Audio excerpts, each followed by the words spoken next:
department coordinators unit, where we have a asset coordinator, which is currently vacant, the SERP coordinator, Jennifer Harper, which is in the transition of moving over to the department from the FRP department. We have the HSE coordinator and the procurement coordinator. So those three vacant positions, two of them are going to be posted right away here, and one was posted already.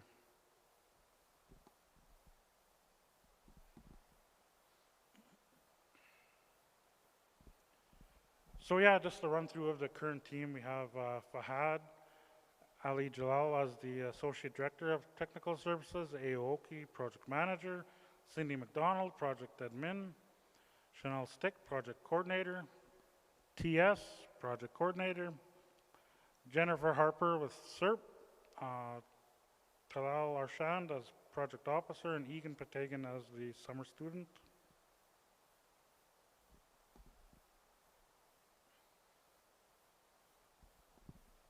Now we're getting to the department core services. So the first one is capital projects management.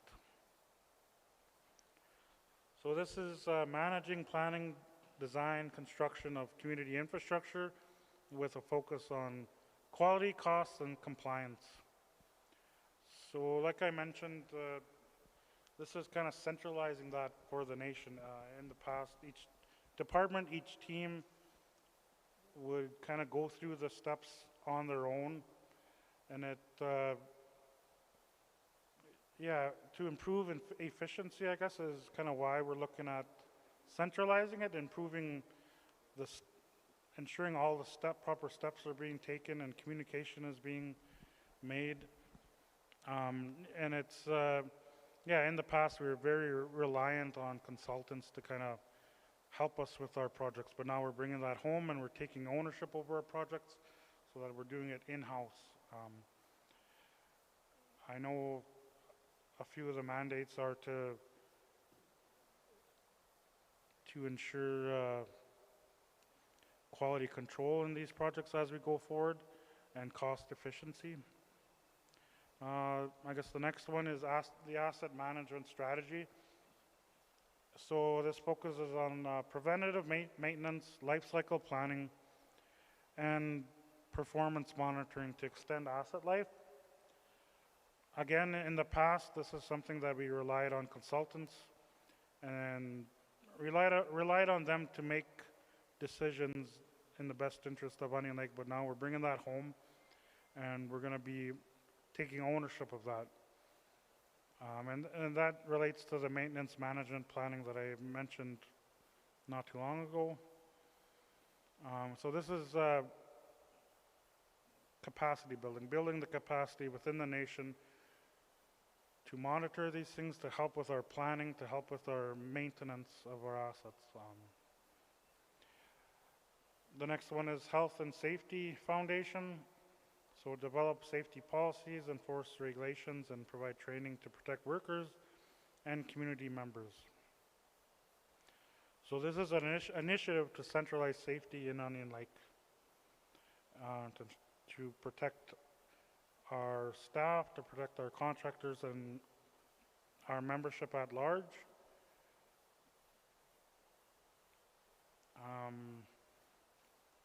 And the fourth one is SERP, the Community Emergency Response Planning. So developing a proactive emergency management plan that helps the nation respond effectively to natural disasters, public emergencies, and unforeseen events. So this unit's transitioning to technical services from FRP as it relates to every department in Onion Lake, similarly to the technical services other coordinators, where we work with each team, make sure we have those emergency response plans in place, and then assist with planning when we're planning new infrastructure, making sure we're keeping that in mind, the emergency response plans that we'll need to have in place to make sure members are protected during these events. Yeah. All right, I'll pass the mic to Fahad here. Okay. So I will provide an overview on the capital projects management, how we are going to be managing in the future. So some of the key responsibilities we have in our department is the planning, design, and then delivering the infrastructure. Uh, so the most important one is managing the scope. We will be defining the scopes more clearly in future, just making sure we have the lines and everything already installed before we put in the buildings. Some of that process will start with the departments. So like let's say SAE wants to submit the request to have a new building. They will submit the request to us through the online portal, the SharePoint we are going to be using. So every department will have an access to it. They will submit a form to us, and in which they will mention they are looking for a building for 30 employees. What are the other requirements like the boardrooms, and then we will evaluate that request uh, based on the available budgets we have, and then we will prioritize them against the requirements of like the information we have gathered through the surveys from the Onion Lake membership, and we will make sure that those ones are addressed at the same time while we are planning those projects. So there is going to be two projects. One is called the minor projects and one is the capital projects. Anything less than $20,000 is going to stay with those departments. Anything above $20,000 are going to be categorized as capital projects. Uh, Once we do the evaluation stage, we will provide all the information to the senior administration and council, and then they are going to take that into consideration when it comes to the planning, and they will let us know which projects we are allowed to proceed with, and they will put them on the priority list. So we are looking at 5-year, 10-year, and 15-year capital plans in future. So we will put all of those projects, and then we will know how much we are looking to spend in the upcoming years, and that will give us more better idea even when it comes to the financial responsibility. So evaluation and approval. The initial one is the initial consultation with the department, and then comes the surveys, which will be done with the public Olcn membership. That can be done either through online surveys or either it's going to be done through community forums. Then we will analyze all of that information, provide the update and update our SharePoint trackers, which will be accessible to by each department. We will then get the approval for the budgets, and then that will go towards the construction if the budget is approved. Construction management, we will have the project managers who's going to be taking the lead on the project. Project coordinators are going to assist him on these projects. Once the work is completed, we will consult with the client department. It can be SA or public works. They will confirm if all the requirements are met. If it's met, the project gets completed, then we go towards the warranty period. Warranty period on these capital projects are anywhere between 1 to 2 years, depending on the size of the project. Any deficiencies noted during this time will be fixed at the end of the warranty period. In case there is no deficiencies, project gets closed. But usually with all the capital projects, there is usually we usually find few deficiencies.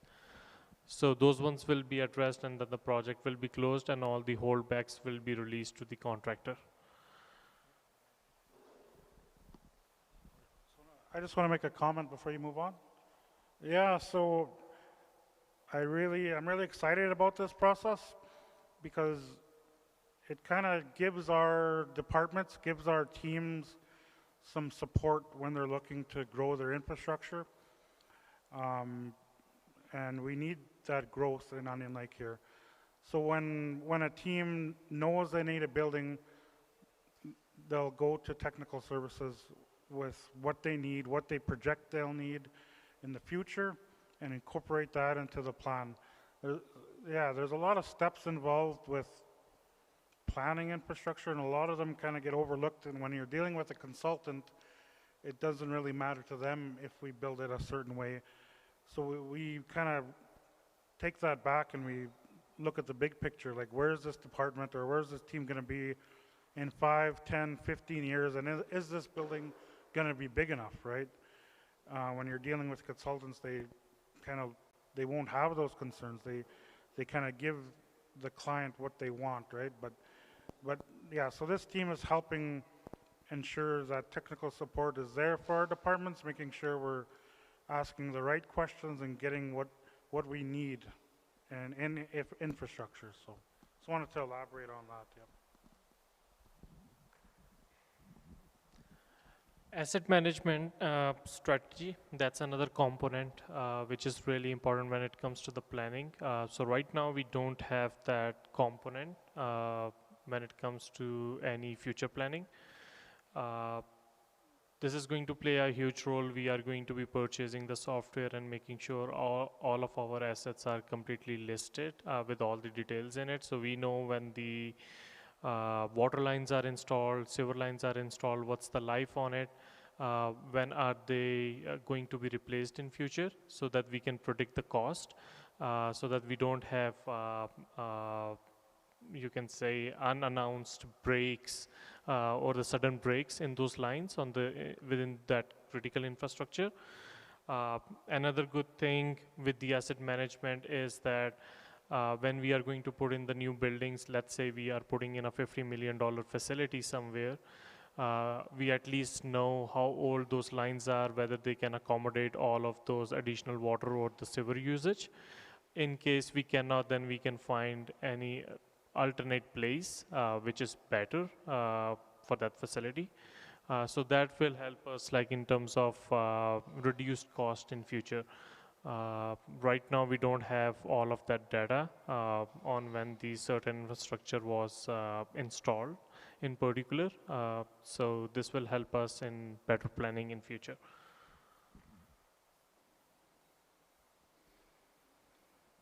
Health and safety is our another important component within this department. Right now we don't have the health and safety policies.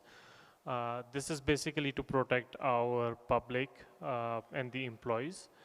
We are going to be developing up the policies to make sure that everyone is safe. If the contractor is coming within the Onion Lake, we need to make sure they have the right insurance in place.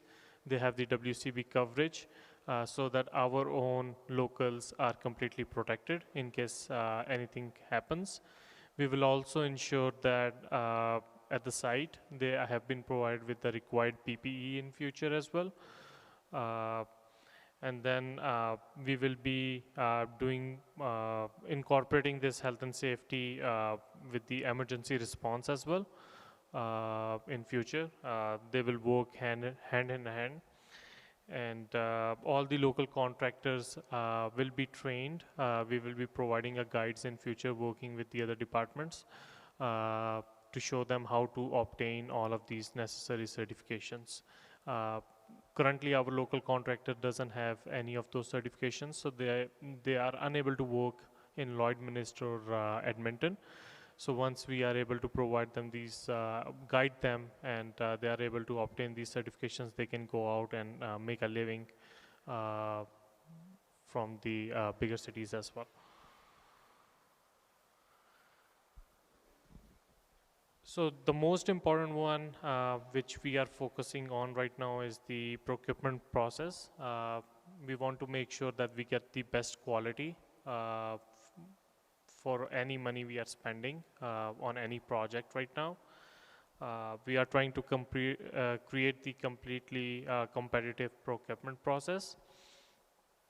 All the projects in future are going to go through the RFPs, RFQs, and the tender process. For the small to mid-sized projects, we will be prioritizing our local contractors. We will send them those RFQs and RFPs internally.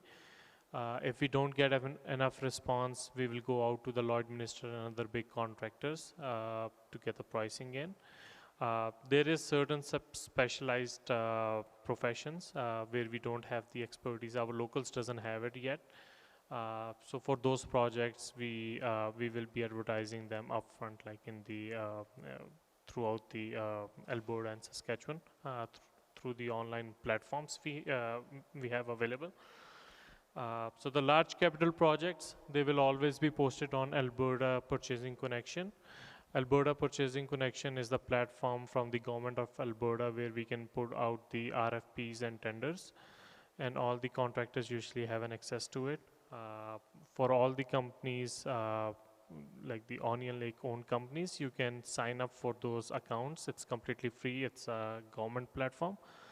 So you will be able to see all of those postings on there, and at the same time we will try to forward those opportunities to Misty as well, so that everyone gets the every local contractor gets the opportunity to bid on those as well.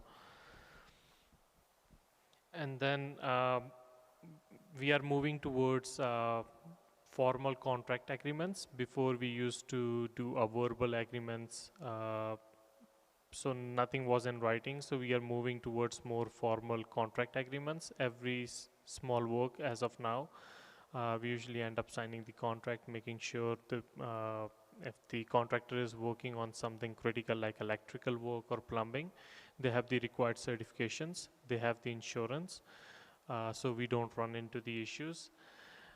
For some small low-risk projects, we have waived the insurance requirements. If someone is doing a drywall, we are not requesting it right now, but that will be a requirement in the future as a standard.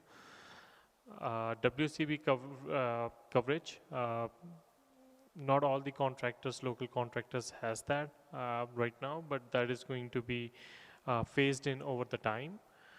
Health and safety requirement, same thing, local contractors doesn't have those policies in place, their own policies, the required certifications. One of them is the core certification, which is becoming a quite standard. So we will be guiding all the local contractors on how to obtain those certifications, and that will be a requirement in all the future projects. When it comes to the health and safety, we will still be requiring this certification for all the bigger projects. This is only waived in when it comes to the smaller projects. The reason behind we are going with this procurement process is to create a fair and transparent procurement process, protect the nation's assets, resources, and the investments, and to protect the workers employed by the contractors, and help local contractors grow and become more competitive while providing a reasonable transition period to meet new requirements. Yeah, I just want to add to that a bit that, yeah, with this new contractor procurement process, we're working on a plan to work with our local contractors to make sure we can get them insured, get them covered, so that if there's ever an incident, they're covered. Their families will be okay, they'll be okay. Yeah, so it's about building capacity within the nation, and it's going to be a partnership approach between technical services and CDC, where we kind of strategize how we work with our local contractors to get the certification needed for the work that's available here in Onion Lake, and that protects them. So just wanted to add that, yeah.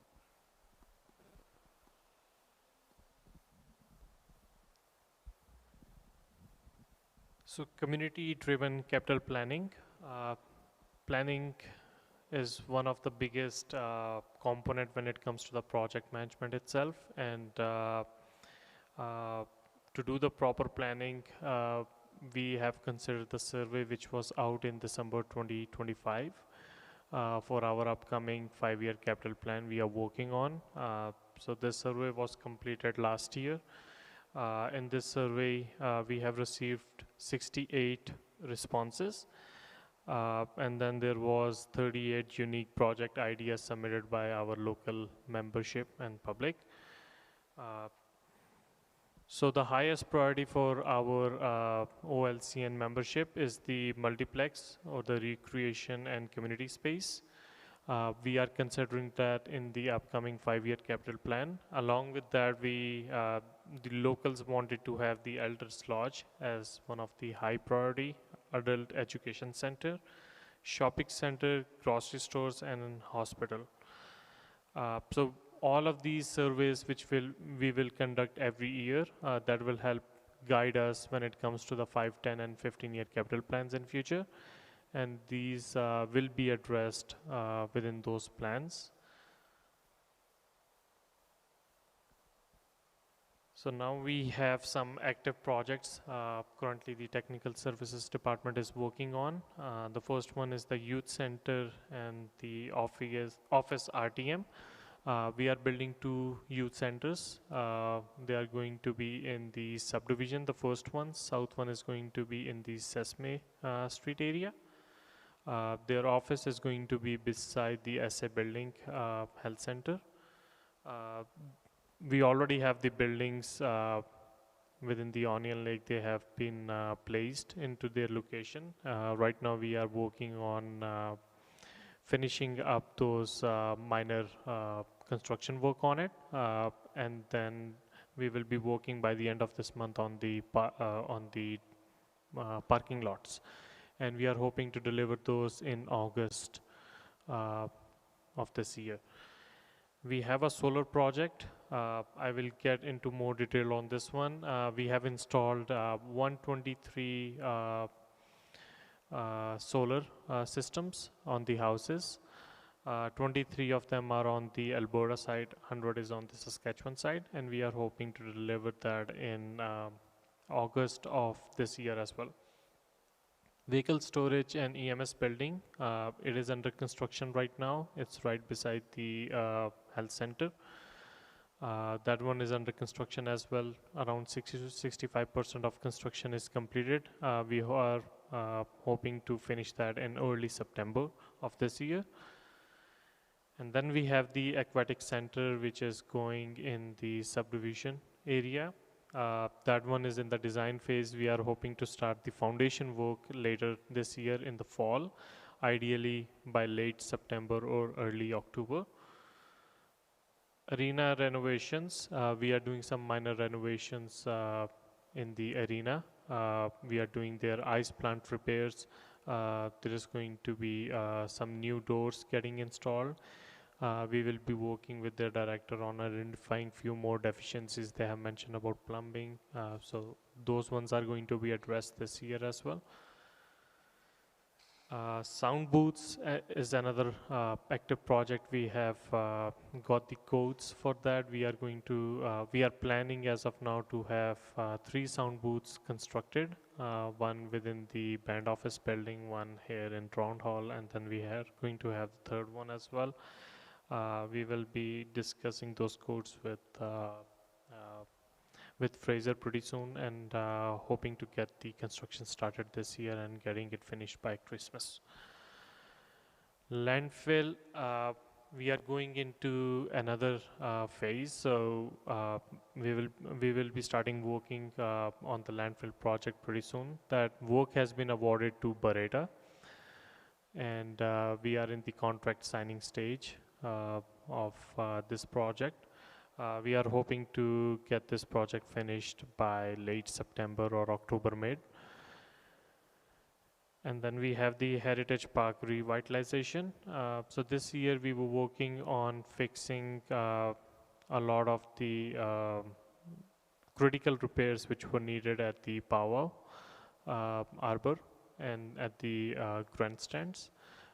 We ended up fixing the roofs at both buildings. We had the water pressure issues, so we installed the booster pumps.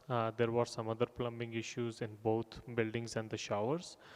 So that was done. We painted the whole arbor from the inside. We replaced the turf which got damaged during vandalism event. And then we did other minor repairs, painted the grandstand deck, and did some parking lot work. and we are looking to do some other minor repairs throughout the year. The next project is the Sesame Street revitalization. We are looking to install the fences for all of those houses. That will provide the exact boundary for each house. It's going to be 4 to 5 feet high chain link fence we are planning to install. And we are planning to get that done most probably by within this period of this fall, August to October of this year. We have homeless shelter. That homeless shelter 16 unit is already in place, closer to the band office and the recreation area. We are doing the parking lot construction. The contract has been awarded to a local contractor, Northhawk, and they will be starting the construction on it pretty soon, hoping to get that finished by the end of this month. The next one is the 4 family units, which is going on that hill. That one is currently under construction. Drywall work is ongoing. They are going to be installing the doors and hoping to finish that project by the end of August as well. We have the wellness building. Wellness department reached out to us and they were looking for more space for their staff. So we have advertised the RFP on the APC, and we have received 3 responses today. The RFP got closed on Friday, so we will be evaluating those options with the wellness department, and then we will be presenting the results to the council to make the decision on it. Septic tank replacement, we are going to be doing an RFP pretty soon on that one. We are working on it. Hopefully that will be posted either tomorrow or on Wednesday. We are going to be replacing the septic tanks at more than 50 houses roughly. We will be using a phased approach. We will be dividing those in the high, medium and low priority. High ones are going to be done this year, and hopefully we will be able to do half of those medium categories one, and the remaining one we will be doing that early next year. Garbage bins, we are trying to purchase 600 garbage bins for the residential units. It's those new red bins. We are trying to purchase 600 more, and that will be done this year as well. The RFQ is going out this week for this project as well.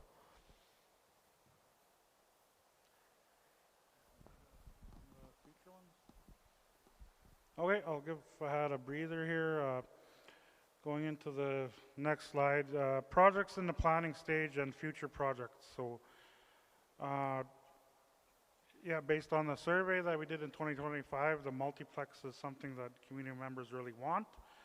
So that's something that we're in the planning phase with. Yeah, we're going to be planning a forum specifically on the multiplex, on what people want to see, what services they want included. So that'll be forthcoming. Elders living. So the technical services department is working with the health department on this project to incorporate a new assisted living center, and including those other phases of assisted living, but also incorporating independent living units around a center is kind of the first preliminary discussions are kind of what we've been talking about. But again, this is something that we'll need to do some engagement with membership on how this is going to look, how elders want it to look, and how it's going to fit our community, right? So another project that's in the planning phase is a detox center. That's another project that we're working with the health department on. We're currently working with a consultant on finalizing the concept for the building and with a cost estimate. And the next project is the health center new building and renovation. So this is something that our community health department has been working on for a number of years, and something that we need in our community as our health center is very aged. So we're working with them to, the first step is to update the feasibility study that was done back in 2020. So we're working to update that to help map out how the health center needs to look. And going back on the renovation aspect, the wellness building is part of the health center renovation, as we're looking at possibly getting a new building for the wellness department to free up that space in our current health center to buy time until we can get that new facility. Another initiative is the food hub. So there's been a few meetings with our food security committee on what that food hub, what the purpose of the food hub, and what it needs to achieve in the community. So, well, I think once those internal discussions are complete, that's when we'll take it to membership to get some feedback on what the community wants to see in this food hub. I know there's discussions about food storage, and then food processing and food preparation, incorporating all of that into the food hub and food production. So I know it started small and then it just kind of expanded because of the need in the community. So I know this one's a real priority right now, and yeah, all of these projects will be coming to membership for engagement. Another project is new subdivision planning. So our current subdivision is located up in, it's called Nispatnak, where we have subdivisions A through F. There's one more planned development called subdivision G. So this project is looking at planning the next 300 lots, so the next subdivision. And so this is going to need engagement from membership on what services we need in these subdivisions. And we just had a meeting with ISK last week where we told them that when we plan these subdivisions, we need to include recreational space. We need to include amenities for our people. And so we're making sure, as we plan, we're making sure these areas have these amenities that are walkable for the members that live in these subdivisions. So that's another one that's going to be coming to the people for engagement, for input. Another initiative we're working on is an employee housing development. I think we got a slide kind of describing some preliminary drawings on how it could look, but again, we're looking for some input from membership on how that should look, right? So, intersection upgrades. I know we've got a slide on that as well, at kind of upgrading or beautification of the community intersections, namely the four-way stop by the arena, and then secondly the other, the one by RC, and then yeah, the other main intersections in the community. Commercial space planning. So one of the things we're planning on doing is creating some commercial space for our local entrepreneurs to start businesses, to have a bricks and mortar building to serve the people. Instead of going to other centers for our services, we can keep them here in our community. So that's including local entrepreneurs and bringing services like a grocery store and stuff like that into the nation. So we're in the planning phase of that, designating where that's going to go, and so again, that's going to come to the people for input and to help guide this process.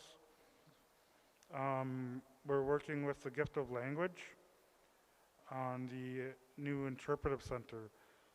So that again is, there has been a committee formed and they're having preliminary discussions And then once we have some concepts or some ideas, we'll present those to membership and get some input and guidance on what the community sees in our interpretive center. And then we have our courthouse. This is a project, an ongoing project from last fiscal that where we got most of a concept done. Now we're completing that concept and incorporating the future of how the department that will be in that courthouse, how it will grow, and how the different teams will work in conjunction in that courthouse. So yeah, that's a brief rundown on the projects in the planning stage.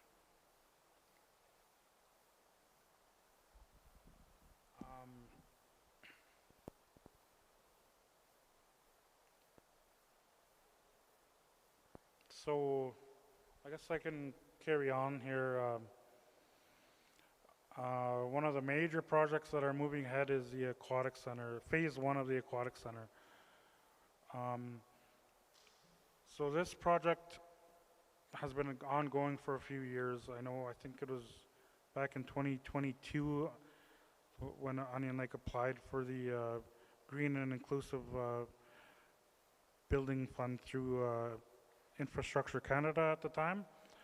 And so they awarded Onion Lake $14.8 million to help build an aquatic center. So the aquatic center was designed and then it was tendered. And the tender came back at triple what the budget was. So the project team went back to the table and had to assess what needed to be done. And so there's two things that needed to be done. The building scope needed to be reduced. So on that, the team worked with the lowest bidder that bid on the aquatic center to reduce the price of the pool down to a budget that where Onion Lake's input into the project can be managed. And then secondly, the pool location. It was initially planned to go beside Sagascoot High School, but that location required a really extensive foundation that would cost an additional $2 to $3 million compared to a place with a different soil type. So we reviewed the soil types, what we had on record in Onion Lake, and up in the subdivisions, that soil was really, really good, really cost effective, I guess, foundation-wise, to have the aquatic center up there. So the pool is going up in the aquatic center, up in the subdivisions, as you can see on the map there. It's going by in the area of the North Spray Park. So it's close to services. There's a sewer pumping station right beside, and the main water line feeding the area is there as well. So the services are there, the soil type matches, and it's helping build amenities in that subdivision area, giving the members that live up there some amenities that are walkable. So from there, we got the price down to a price that's manageable, and then we needed to do some contract negotiations with the three firms involved, which are the architect, the engineer, and the construction management firm. So those contracts were just signed in June. So yeah, there's been hurdles, there's been challenges with this project, but we are now at a place where we're ready to move forward with it, where things are ready to move forward. So the construction is slated for this fall, and the construction completion is is targeted for summer of 2028.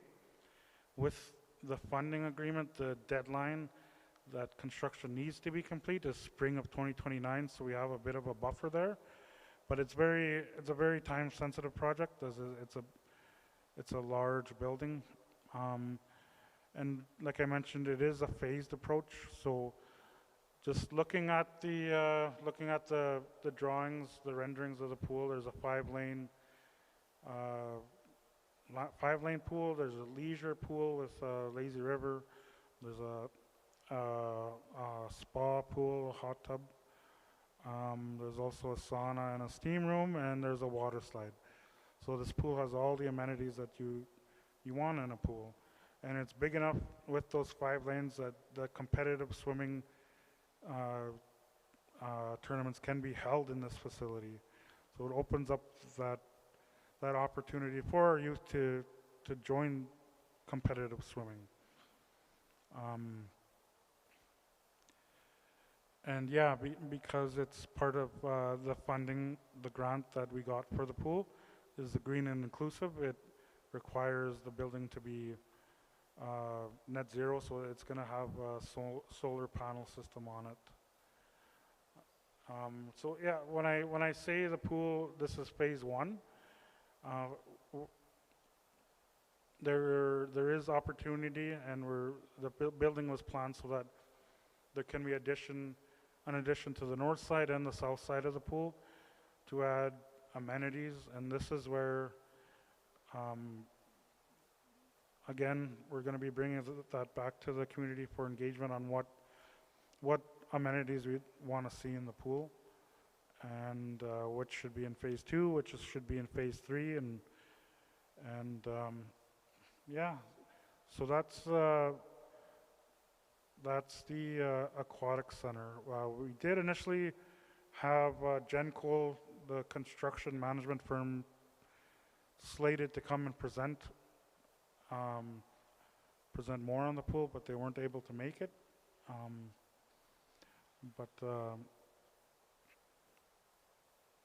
But I guess what their mandate is in the short term here is to engage our local membership and our local companies and contractors on what opportunities there are in the pool project for employment, for contracts.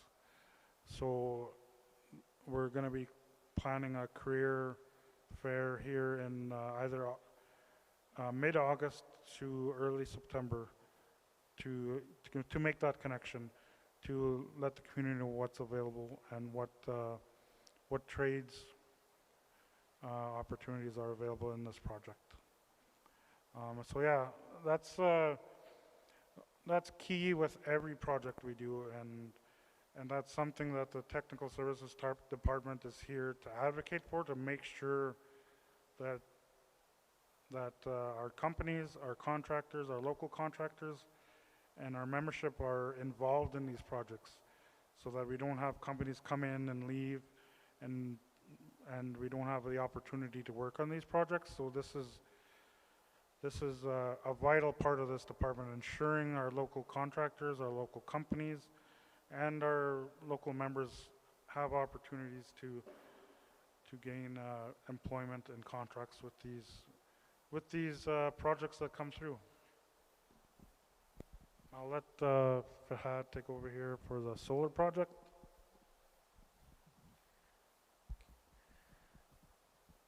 So as we discussed before, we installed solar systems on roughly 123 homes. 23 of them are on the Alberta side, 100 of them are on Saskatchewan side.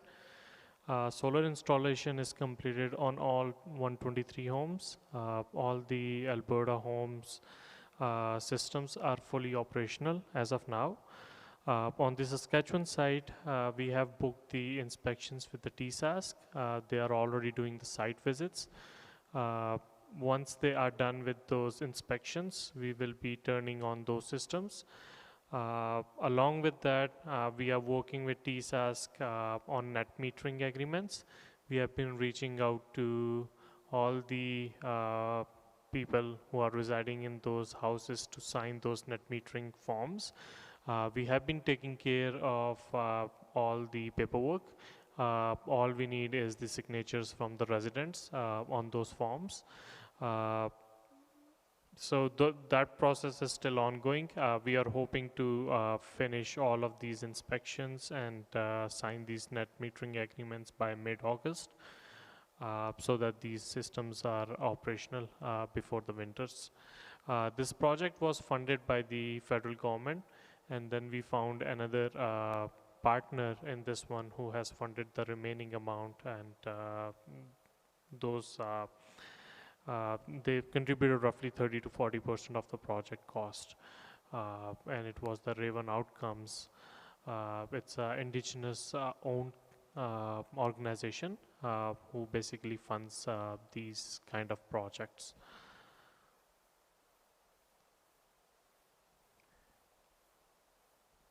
Another project is the Sesame Street revitalization. We are proposing a 4 to 5 feet chain link fencing to clearly define the property boundaries. This will also help in terms of overall appearance. There's going to be more safety and better functionality of the neighborhood. It just helps reduce the property boundary disputes. The fencing itself, it's quite durable and it's a low maintenance. We are looking to get that project started in August, so that it can be completed by the September end or early October, and we are looking for a feedback from all the residents on this one. So in case if anyone has any feedback who lives in that area, they're more than welcome to come and share their feedback and concerns with us.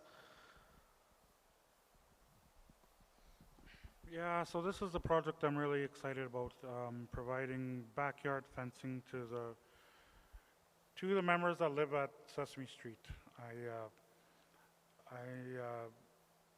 I know this area has had challenges in the past, and just looking for ways to improve things in the area.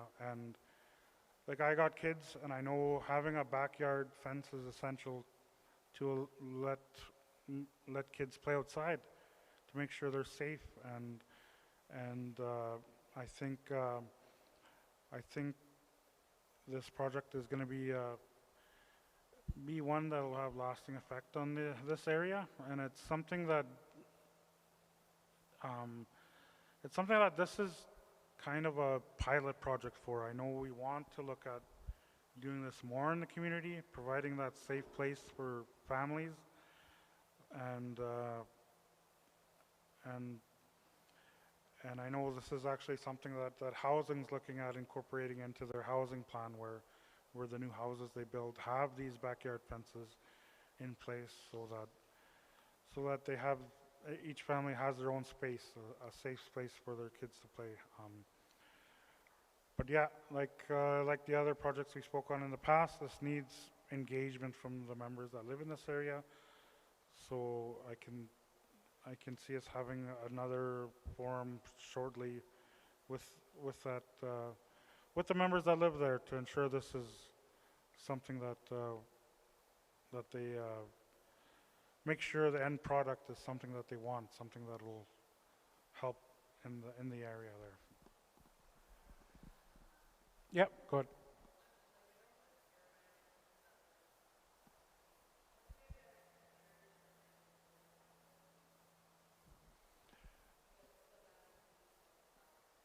Yeah,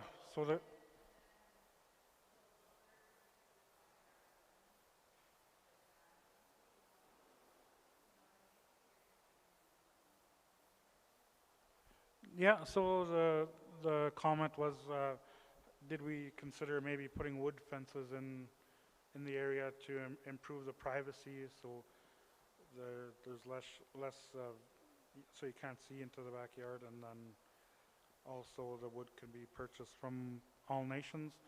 So that's the kind of input we're looking for. We're looking for feedback from membership. The thought process behind chain link number one, it wouldn't be the galvanized chain link fence. We'd go with the black, so it's more appealing. But it was the longevity of it, right? It'll last 100 years when a wooden fence might last 15, 20 years, I guess, depending. But yeah, it's open for discussion, and that's what we need. We need input to help kind of guide these projects. So yeah.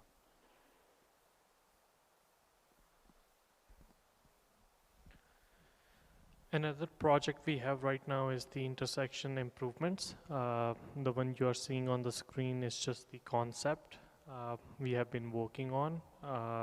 We are looking to make all of our intersections improved. Currently, we don't have the curbs. We don't have the proper signage for pedestrians.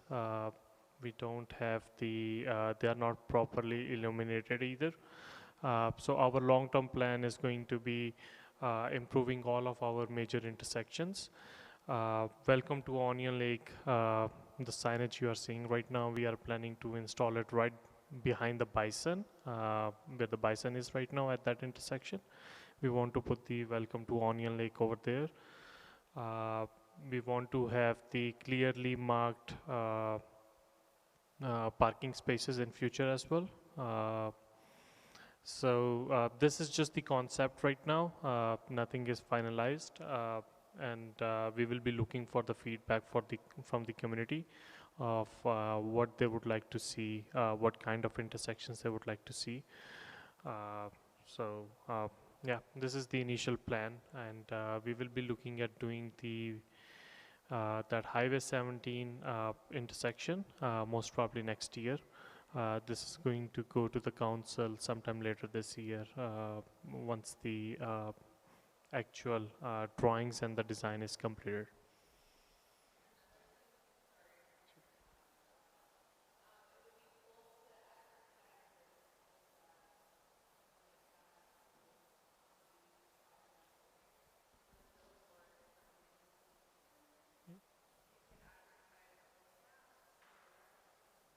Okay.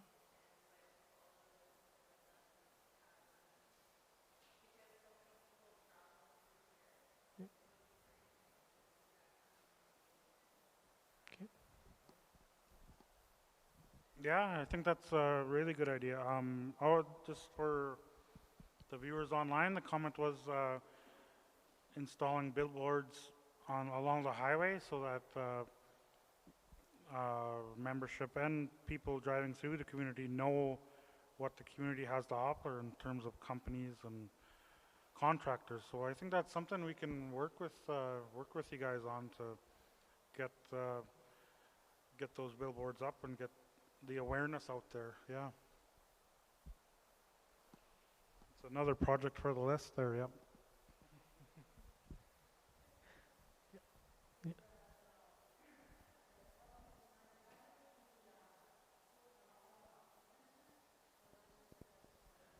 No, we are looking at doing that signage at the main intersection, not at all the intersections.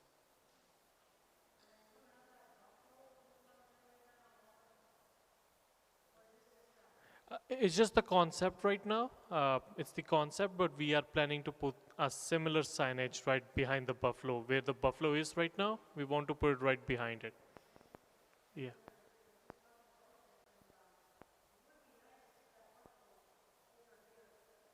Okay. Yeah. Okay. Yeah. Okay. Yeah. Okay. Sounds good. Yeah. Thanks. So another future project is going to be the commercial development. We will be looking at the 5 different locations. One is in the subdivision. Second one is our main intersection we have. Third one is going to be Round Hall parking lot area, this area itself. The fourth one is going to be the Sesame Street area. The fifth one is going to be by the river. So we are looking to develop the commercial properties within the existing areas. It can be pharmacy, grocery stores, some other critical uh, restaurants or some other like banking stores or which the community needs. So we are planning to develop those in the future. So these are the 5 areas which we are considering as of now. Uh, the one recommendation we got is the businesses one. So we are looking at maybe putting the commercial spaces along that highway. So our businesses get the full visibility when someone is driving through our community, so they can stop and purchase, and we can generate the revenue out of it. So we are considering that second and the fifth one, which will provide the maximum visibility to our businesses.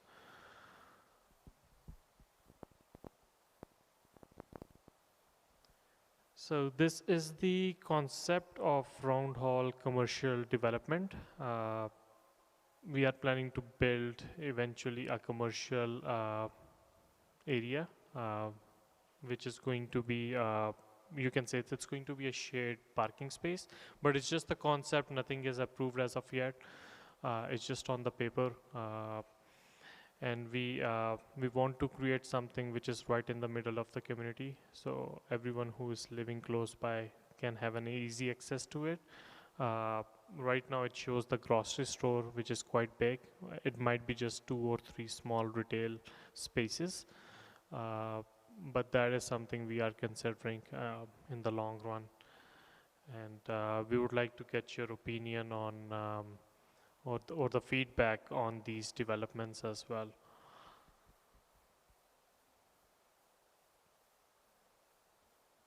And then another one is the employee housing development that is going to be in the Sesame Street area. Currently, our youth, they don't have the houses. Anyone who's working for health and education departments especially, they are mostly living in Lloyd. Our current housing mostly caters to the families. So we are looking to make some employee housing available. That is going to be initially considered for the younger generation, 1 or 2 bedrooms or 3 bedroom concept, anyone with the smaller families, so that we can retain the talent. Right now, health and education struggles with hiring the qualified people. So by creating these employee housing, that will address those issues. And then at the same time, we will be able to retain those high-paying individuals within the community. Right now, all of these high-paying individuals, they are living in Lloyd, so they end up paying the rents over there, spending all of their salaries. So if we keep those people here, we can generate a lot of revenue as well in future. And along with that, if you see the picture on the top right is the commercial, which is proposed right opposite to it, so that anyone who is going to live here spends the money here as well.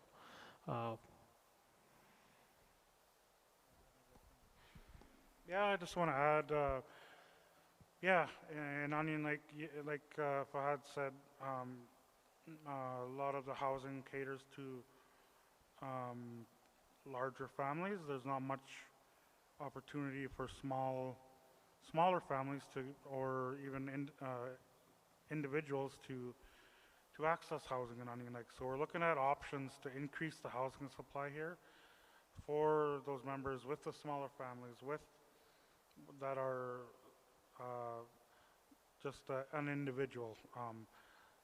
So this is a concept that was brought forward. Again, this is something that once we kind of create this package, we'll be bringing it to membership for engagement, for input, and some ideas on how this should look. This concept is right beside Eagle View in that flat field. But yeah, we're looking for ideas, and then we need to take that back and get to work on getting the designs done and making it a reality, because it is achievable here. We just gotta work together on it, I guess. Yeah. And the next one is our 5-year capital plan 2026 to 2030.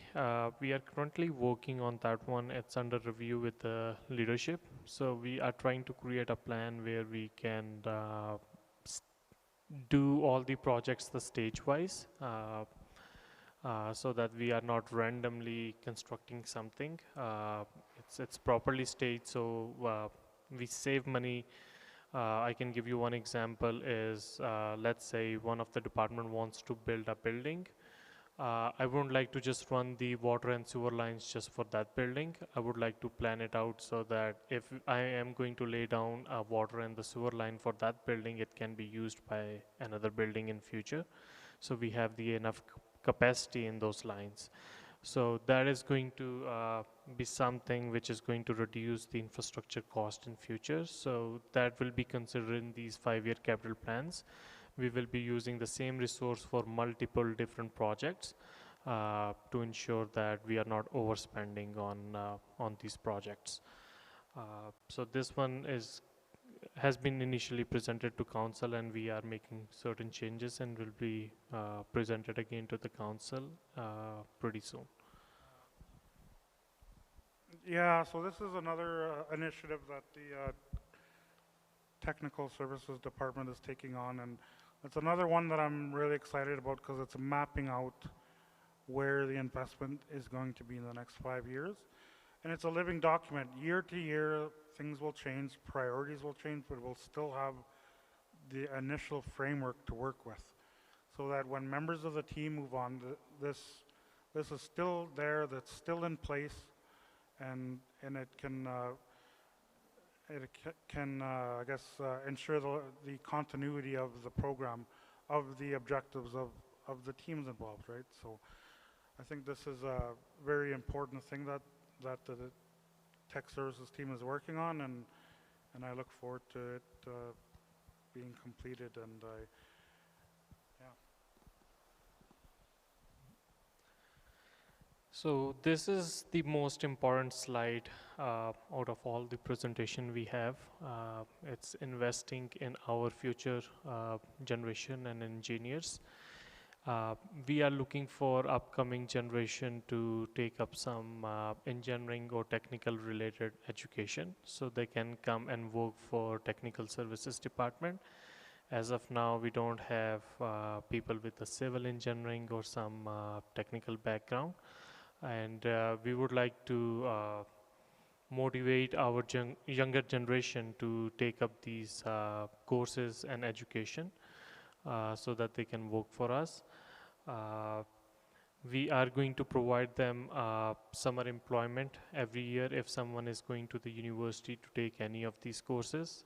They are going to be paid really good. Their minimum starting wage as a first year student, it will start from 27 an hour. If they got the experience in second, third or fourth year, we will increase their hourly rates. We will try to employ them. If they even want to work for a year as a co-op opportunity with us, we will try to retain them. So if you know someone who's interested, they can always come and meet us as well. We can show them the projects we are working on. Any new youth, even the high school students, if they are interested in pursuing any of these careers, whether it be a mechanical, civil, or electrical, they can come to us. We have the projects of all different sizes right now. We are working on electrical, mechanical, so we can take them to the site, show them how the things are done, and if they're interested, they can go to the school and work for us next year. Um, yeah.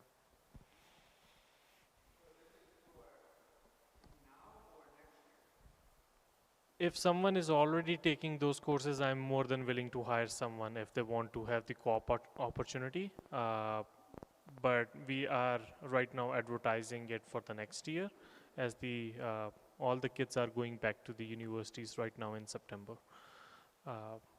But if someone is still interested, any high school students, they can always come visit us. If we got any project ongoing, we might be able to hire them for a small time so they can get the feel what the engineering is. Pardon me? They are more than welcome. We are happy to hire them. Anyone with the technical degrees or any technical knowledge, we are willing to hire them. We have one summer student right now. Uh, yeah.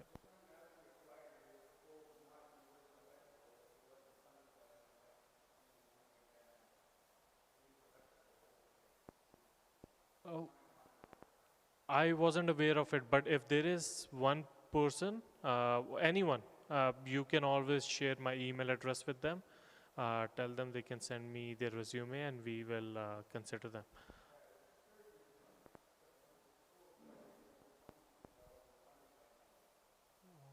Okay, yeah, I wasn't aware of this one, but any kid who is interested, they are more than welcome to walk into our office and we will be able to help them. Yeah, like Fahad said, anyone who's interested in this type of work, come see technical services. We need you. We need our people to be at the helm of this of our future development, and yeah, it's unfortunate what happened in that situation, but yeah, going forward, just come see the technical services team, and um, yeah, it's a really good career to be in, and there's a lot of it's exciting work, and yeah, encourage anyone interested to come see tech services. But I think with that, we'll pause for supper, and maybe we'll start the Q&A session in half an hour or 20 minutes. So yeah, we'll take a brief supper break and get to the Q&A.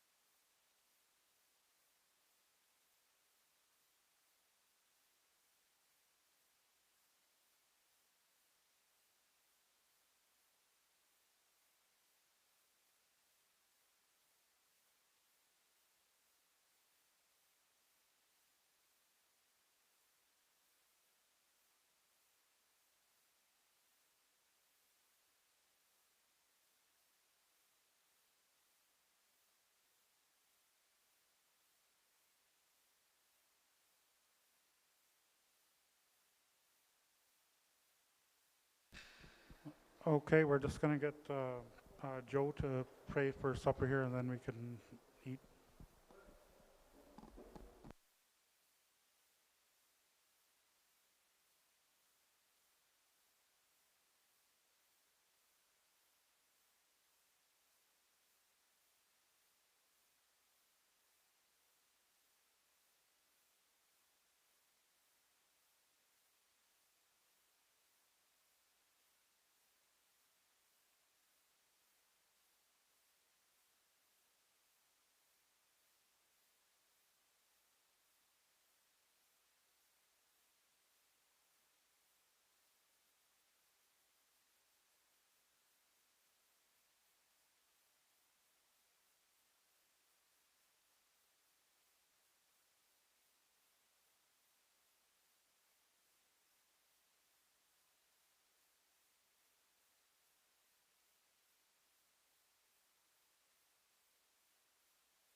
Okay, we're gonna do some door prizes here.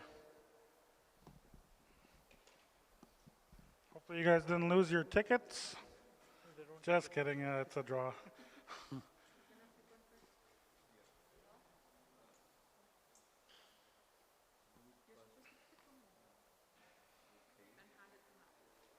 All right, which one's going up here? All right, starting with wireless charging LED desk lamp. Wow, that's nice. Brittany McKay. Oh.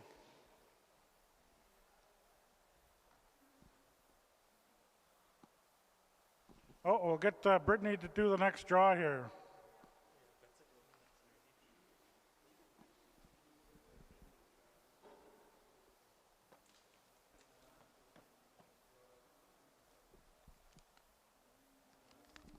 Rocky Carter.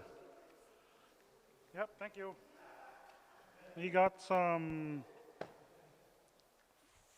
photo frame set.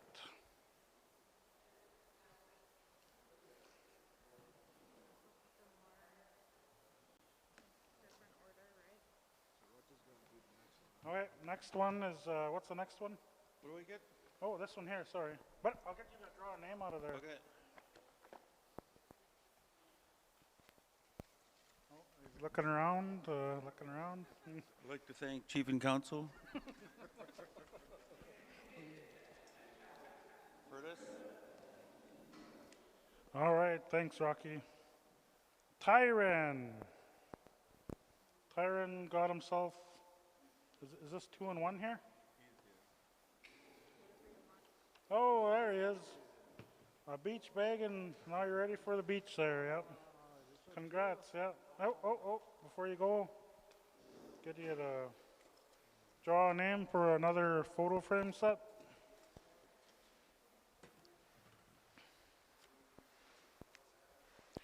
Ethan Tatusis. Come up and claim your prize.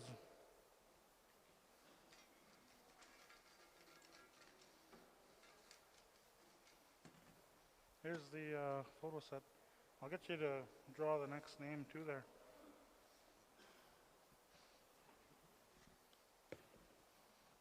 Joe Wasquich. Joe Wasquich. Joe Waskowicz. Got yourself a wavy glass mug set and a water bottle.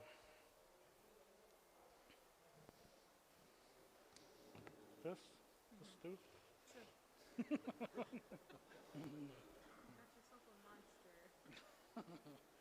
There you go, Joe. Thank you. Okay. Oh, I'll get you to draw the next name there too. Oops. Nope. Nope. Here, go again. Yeah, perfect. Thank you.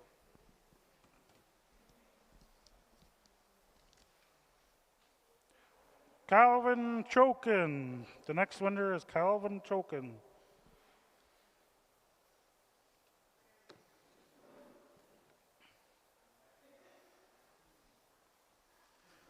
And then Calvin's going to do the draw for the pan tilt home security Wi-Fi camera. 180p full HD. Here's what you won there, yeah. Awesome. Thank Get- you. Get you to do the, I'll next put mine one. back in there. There you go. Yep, thanks. Stella Patagian is the next winner, the winner of the home security Wi-Fi camera and water bottle. Come on up, Stella. There you go. Then one last draw for a set of AirPods. Hey, thank you. Hey, could you do the next draw? All right, awesome, thank you. And the winner of the AirPods is Renea Waskowicz. Renea Waskowicz. Oh, Congratulations. Oh, thanks everyone. Thanks for coming. We'll start the Q&A session here in a couple minutes. Hey, congrats.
All right. Well, congrats to everyone that won a door prize. Thank you very much for coming out. I will now go into the Q&A session. So yeah, it's open for any questions, comments, ideas. Yeah, anything you got, let us know. Yeah.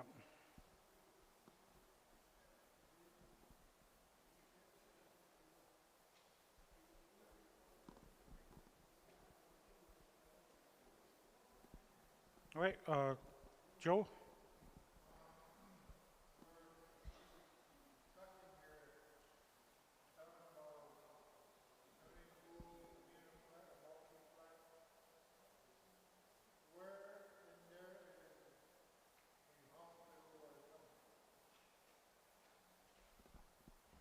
Yeah. So the question is, so we talked about the multiplex and the swimming pool, and the question, where is the hospital?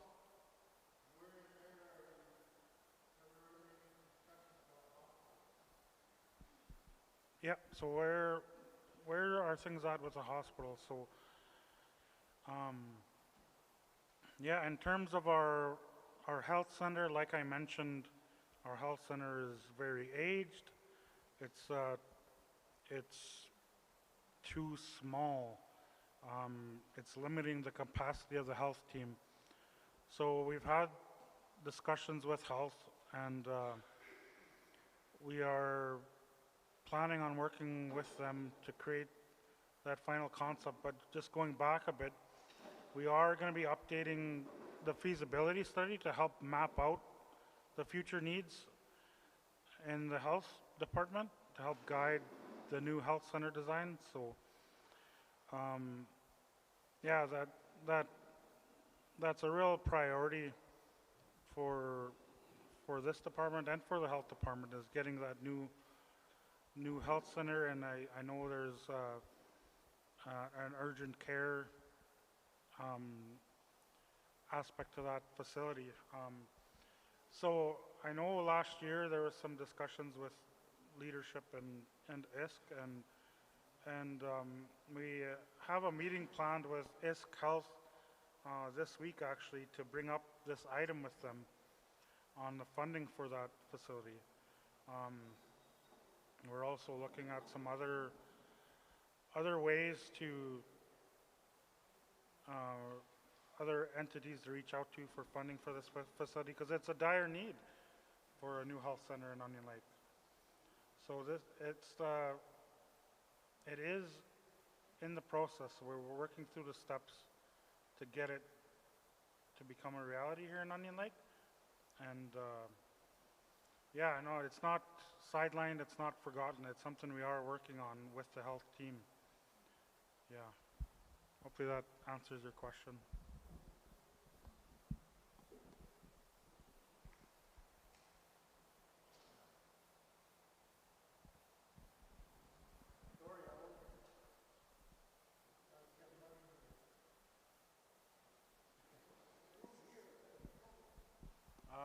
Yeah, so it's not, it's a priority for us. It's a priority for this department, and it's a priority for the health department to get that new facility, because the current facility is aged and undersized for our community, right? So I was saying we have a meeting this week with ISK to push this issue to help fund this facility and the dire need that we're in. So yeah, and we are doing work to update the past needs assessment that was done in 2020. So no, we are taking steps towards that. Yeah, it's not sidelined and it's not forgotten. Yep.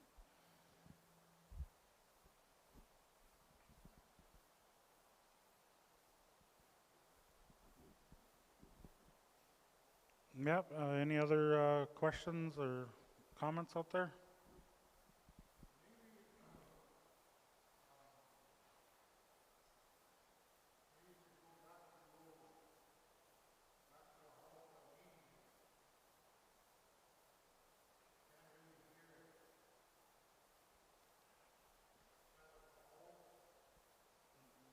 Yeah, so that's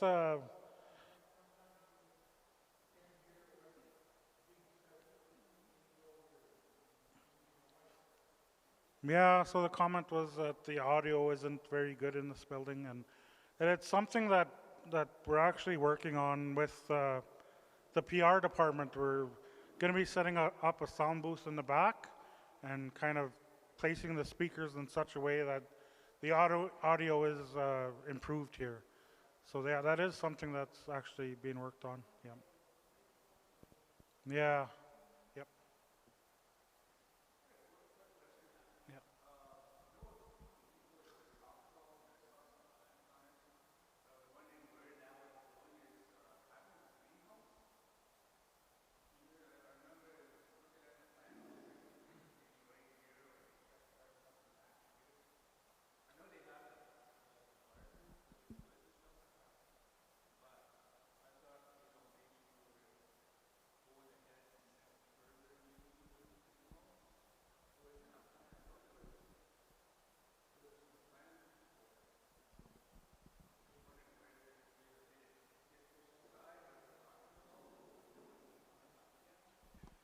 Yeah, so Calvin brought up a question about the greenhouse. In the past, there was discussions about a greenhouse, building a greenhouse in Onion Lake, and He's just wondering where that's at, and so I could speak to that a bit. Uh, I had mentioned earlier there is a food security committee that's been created, and they're working with a company called New Leaf Farms to do a food security needs assessment for Onion Lake. So in the past, there was an application submitted for funding for a greenhouse, but it wasn't successful. And one of the key items that we found that was missing was they like to see those assessments right prior to committing to construction projects. So we're working with New Leaf Farms to do a food security assessment here in Onion Lake, and yeah, that's working towards that goal of creating that food hub where we would have food storage, we would have the capability to do training, hold training programs for food preservation, food preparation, but it would also have an aspect of food production, and the greenhouse would be adjacent to it. So it would be a building with a greenhouse, and then there's talk of even livestock. But right now we're at the feasibility stage, and once we get that feasibility done, then we can work towards getting that concept ready, and then pursue funding with that. Now having the backing of a feasibility study. So, yeah, no, that's not that hasn't been sidelined. It hasn't been pushed aside. It's a priority. Like food security in Onion Lake is a priority, a top issue right now, and so figuring out that long-term solution of what's going to be sustainable and what's going to fill the need, right? So, yeah, we do have some concepts of the food hub with a greenhouse, but now as we do this assessment, we're planning what's going to be planted there, like how many potatoes, how many tomatoes, or what exactly vegetables or fruits or whatever are going to be grown in there, right? So then when we have that plan, then we take that and add it to our application. So we yeah, just to highlight that we know the gap, and this is going to help fill the gap, right? So yeah, we're completing that food security assessment right now. Yep. Yep. Yeah, Rocky.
Yeah, so just to recap, I'll start with the second question. Is Technical Services handling the Economic Development Department? Oh, you're asking if we are handling yeah, handling the economic development, and the answer is no.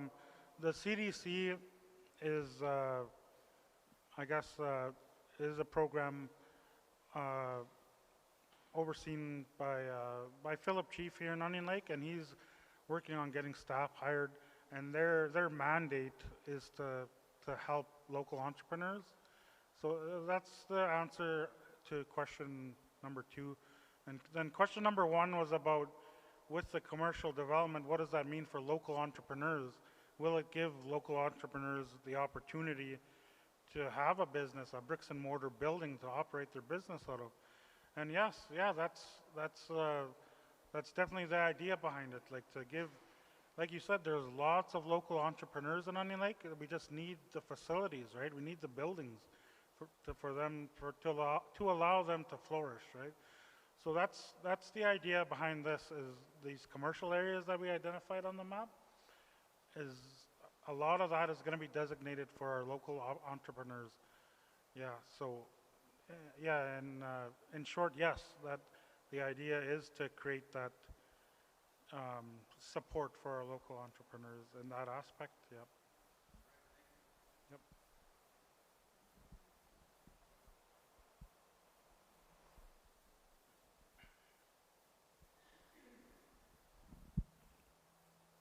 Come on, just ask it. Come on, Petronella, I see you got a question. Just kidding. But yeah, don't be afraid to ask questions or any ideas even. Like, yeah, we're here to listen and get some feedback. Yep. Yep.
Yeah, the comment was from Elder Dennis there, that he's been working with the lands department, and I know he's been a part of the community comprehensive plan, kind of working with them and putting that together. And one of the concepts that he brought up was having an administration building with pretty much every department in it, a very large building, and where it'd be one stop instead of having to drive building to building to talk to the people that you need to talk to, having it in one building so that it's all there. Yeah, one stop. And yeah, no, that's some good feedback, because yeah, as we work on these commercial development, we got to incorporate our community buildings, the department offices, right? And so that's good feedback to know, to yeah, try and put them all or amalgamate them so it's not so kind of so much travel or having to be go place to place instead of just having it just in one spot. But yeah, no, I appreciate that feedback. That's something that we can include when we work on these things. Yeah.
Yep, no, thanks for that, Rocky. Yep,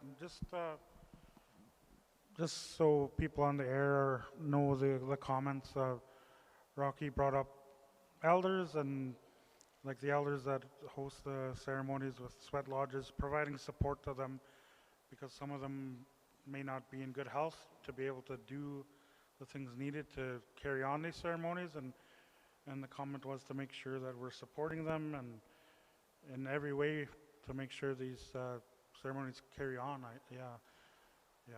Oh, thanks, Rocky. Yep.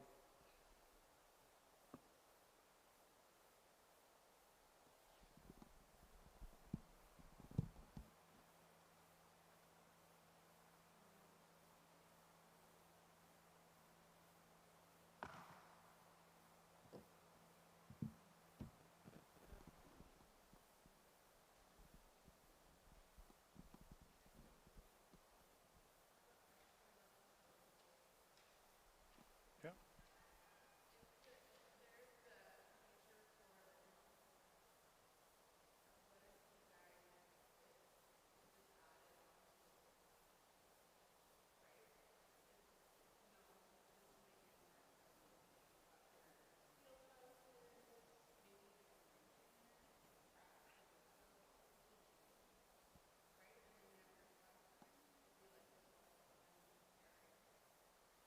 Yep. Yep. The comment was with the planning of the multiplex about maybe incorporating that into the pool project because it is phase one of the pool project is the pool, and then we could look at maybe phase two being ice rinks or field houses, and yeah, that's a definite possibility. Yeah, and something we can take back and consider and take a look at the logistics on it, and yeah, yeah, yeah, yeah, yep, yep, yeah, yeah. North Battleford has kind of a multiplex, right? There's separate buildings, but side by side there's the pool, and then there's a theater there too, and curling rink, and yeah, yeah, yeah, yeah. The field house, the indoor turf, yeah,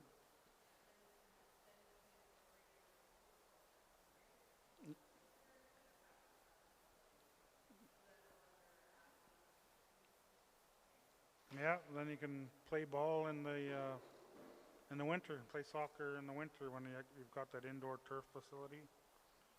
Yep, that's definite. That's some good input. Appreciate that. Yeah.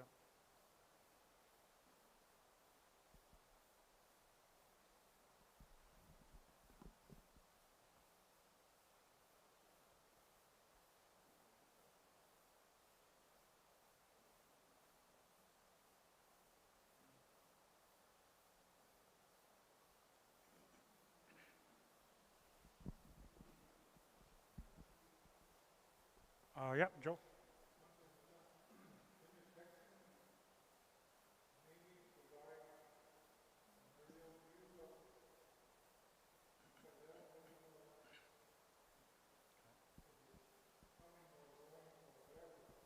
Yeah. Yeah, yeah. The comment was for the intersection concept to provide an aerial view. That's something definitely we can do to kind of clarify if you're coming or going there. Yep. Yeah, yeah. I hear ya. Yeah. Rocky. Yeah.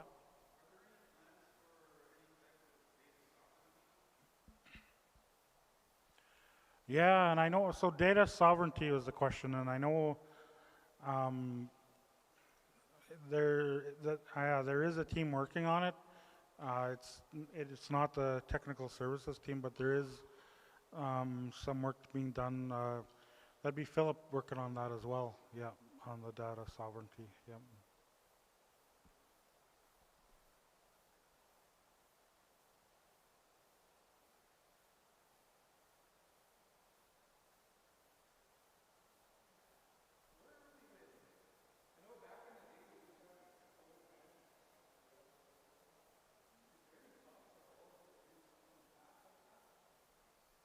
Yeah,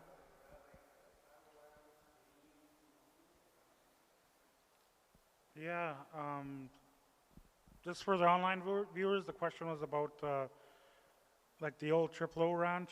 Is there any talk of bringing back cattle production in Onion Lake? And yeah, I know our lands department has worked on a proposal, and actually that's kind of part of our food security assessment as well, on kind of what we would be looking at, or what would we would need to feed Onion Lake, feed our members, and then to for profit as well, right? So for selling meat. So yeah, no, that is something that that we're working on. Yeah.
Yeah, yeah, no, that's a really good point and a really good idea to, with that Costco coming to Lloydminster, to form a partnership and bring bring those goods out here, so that barrier of traveling into Lloydminster is removed, right? Because it is a barrier having to go to Lloydminster for all of our goods. So yeah, that's something we'll take back, and I believe there might be already discussions.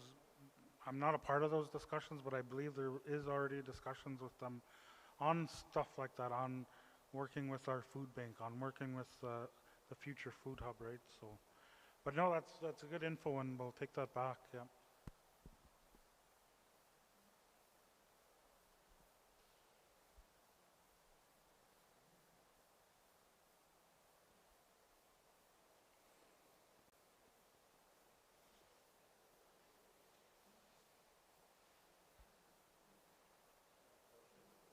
Yep.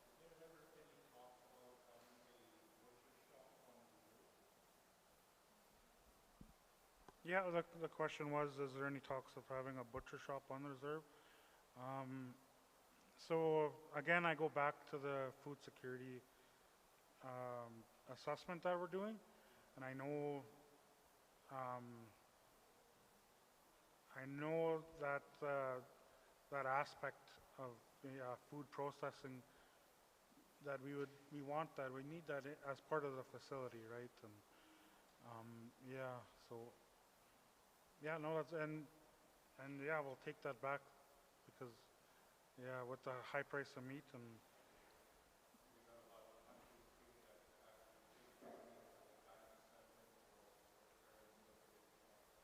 yep, yeah, it'll help service our hunters as well, and yep, yeah, that's good input. Yep.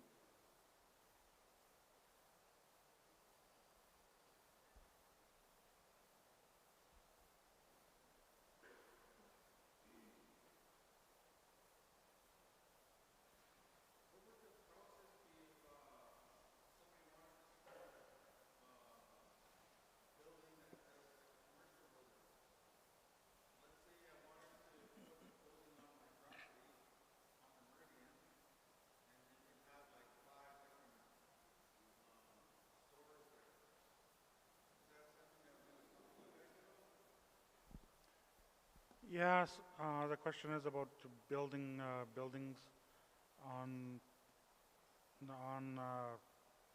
land in Onion Lake, and I think just going back to Elder Dennis, who was part of the community comprehensive planning, they're creating that structure to help to create those that path for development, right? So I know that's in the works right now.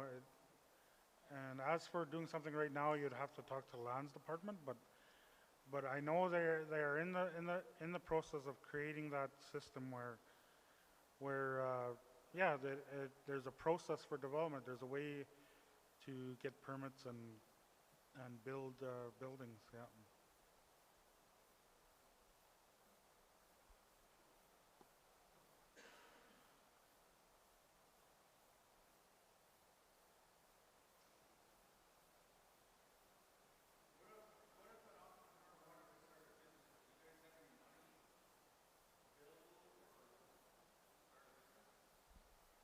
Yeah. So the question was if we have any money available to help entrepreneurs start businesses.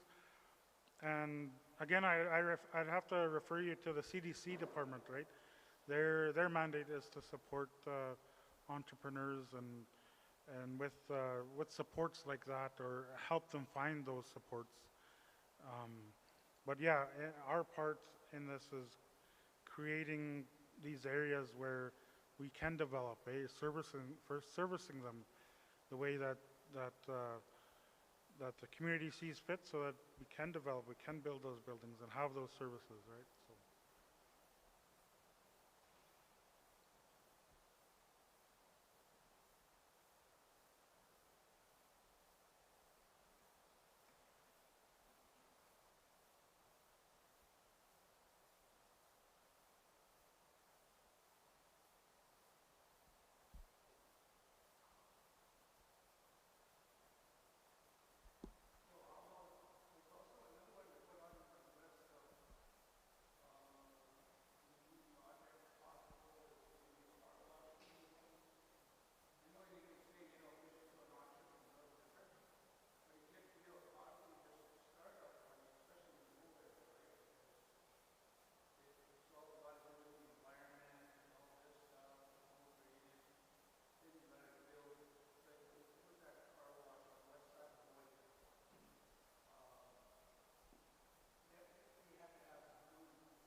Yeah, yeah, that's something we can definitely take back. Yeah, that's another service that we need to travel to get to, right? Is a car wash. The comment was, can we look at building a car wash in Onion Lake? And yeah, the technical services department can be a part of that. But this is something we could take back and add that it's one of the services that membership wants to see out here is a car wash. Yeah, so no, we could definitely take that back. Yeah.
Yeah, no, that's something we could take back and something we can work on.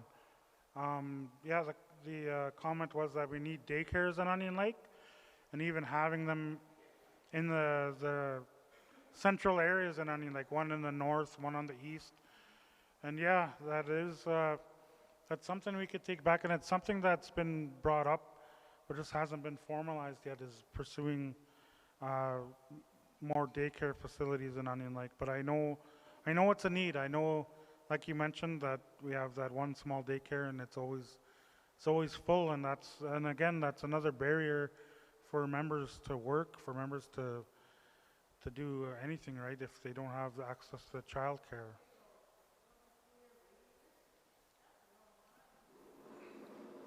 Yeah.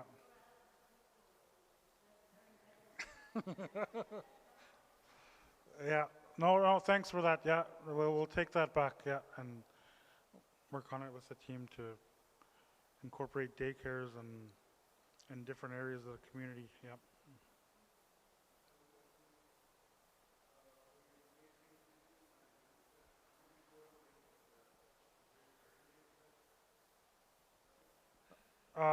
Yeah, for the Sesame Street revitalization with the fencing. Yeah, it's so we're still in the engagement phase. We're trying to connect with the members that live in that area and make sure this is what they want, or if they want wood fencing, or what what they feel will work for them in that area, right? So it's gonna be a fall project, that one. Yeah, we're still getting feedback, making sure that the plan is one that everyone's good with, right? Yeah. Rocky?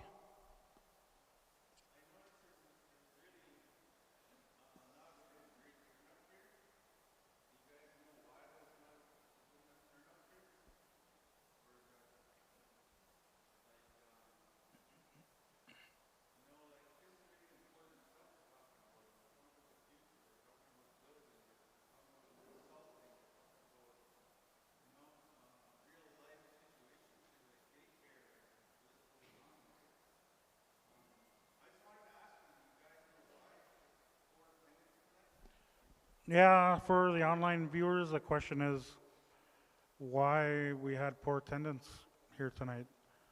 Um, and I don't know the answer to that, but I know that engagement is going to take different forms, and it's one of the reasons why the PR department is here, so that this is live streamed and recorded, so people can look back. And but yeah, this is one of the ways that we are able to reach out to the community, that using the online platform with the podcast or with online surveys. But yeah, I I don't know the answer to the poor in-person attendance.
Yep.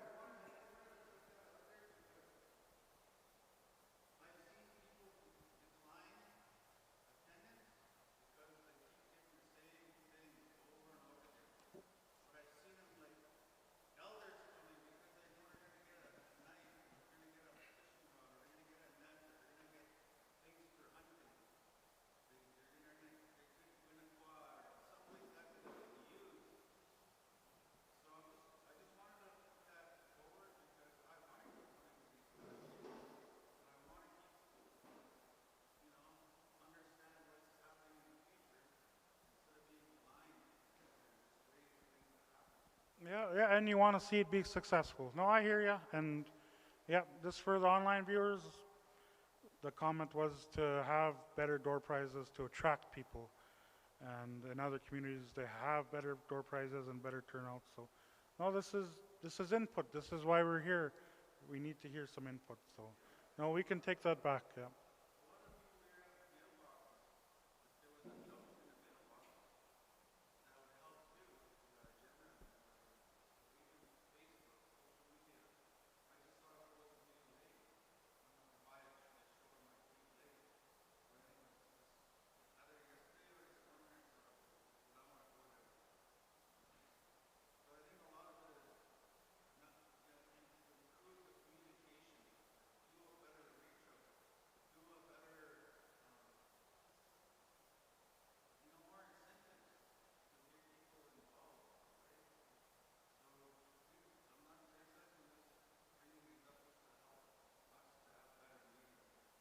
Yeah, no, I hear you, and that's good. I appreciate you bringing that up. Yeah, no, that's something we'll take back, and we'll have some good incentives to kind of encourage the attendance. Yeah, for the next engagements. You bet. Yeah.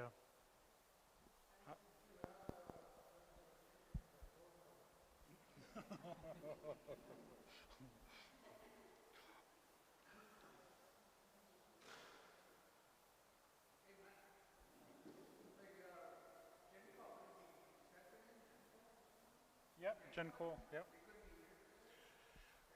No.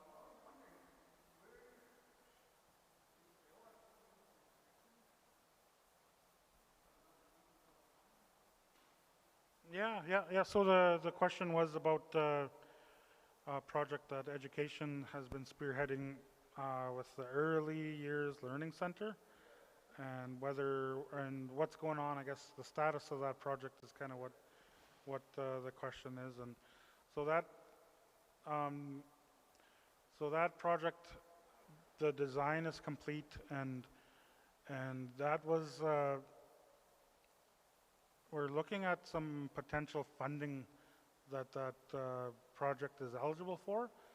It's a new program through the Build Canada Strong program, and the deadline is August 12th. So we're going to be submitting that project into that for funding. So that's where that's at. I think yeah. So I'm thinking it'll be in the spring. Yeah, spring of next year. But yeah, the status on that project, the design is complete, and the package is being submitted to a funding program for funding. Yeah.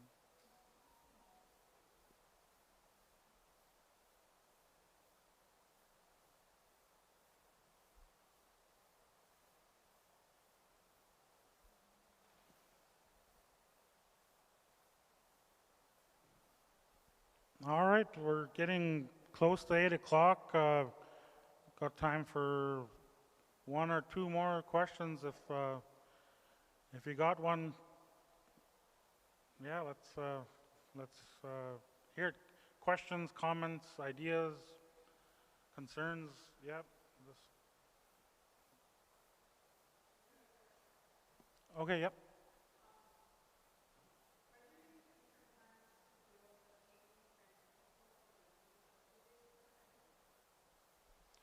Yeah. So the question is, are there any plans to build chain link fences or backyard fences for the subdivision up the hill? And so this Sesame Street project is kind of like a pilot project to try it out and see how things go. But on that same note, I know with our housing department, one thing they're implementing kind of going forward here is when they build houses, that's going to be part of the build is to have that backyard fence. Because yeah, in the past it was kind of seen as a luxury, like people that can afford to can build their own fence, and then people that cannot don't have backyard fences. But it's I don't feel it's a luxury.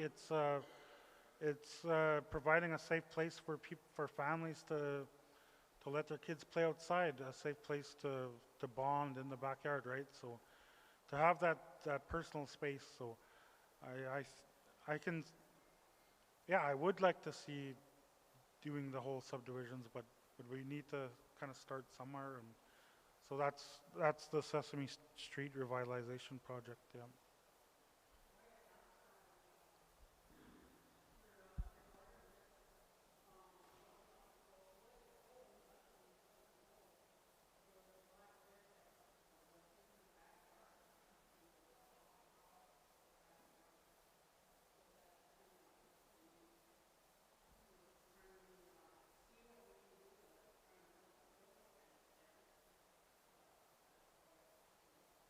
Yeah, yeah. The comment was they have a family member that lives in a subdivision, and they had a black bear in their backyard, and yeah, and that's the exact reason, like just to keep their family safe, right? To mitigate that risk, because yeah, there's wildlife up there, there's bears up there, there's bears throughout the community, and just yeah, provide that safe haven, safe place for families in their backyard.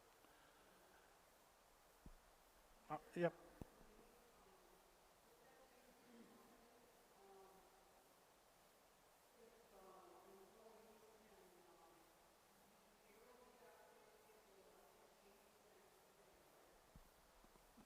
So the question was, is there an opportunity with that company to get them to do someone's yard and do a payroll deduction?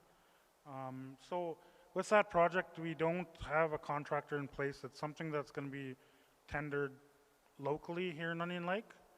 Um, but it is something that maybe you could talk to one of our local companies about, maybe All Nations or Beretta, about doing something like that. But yeah, yeah, the answer to that is we don't have a contractor in place, and once the design's finalized, then we're gonna issue it for tender to the local contractors in Onion Lake.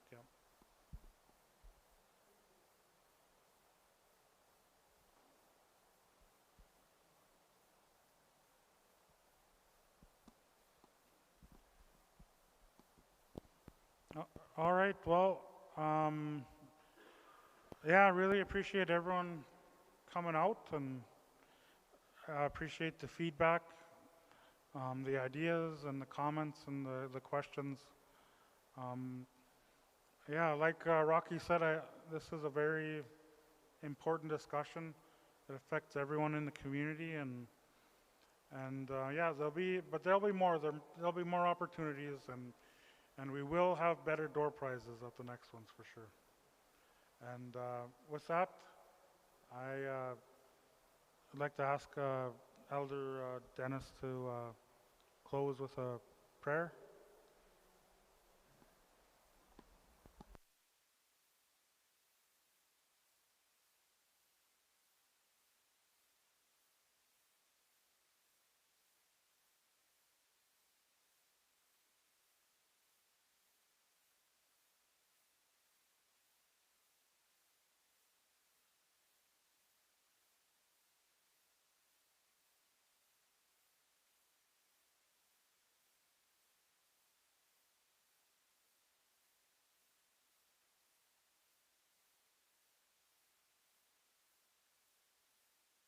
All right. Thank you, Elder, and thanks everyone for coming. Have a good rest of your evening.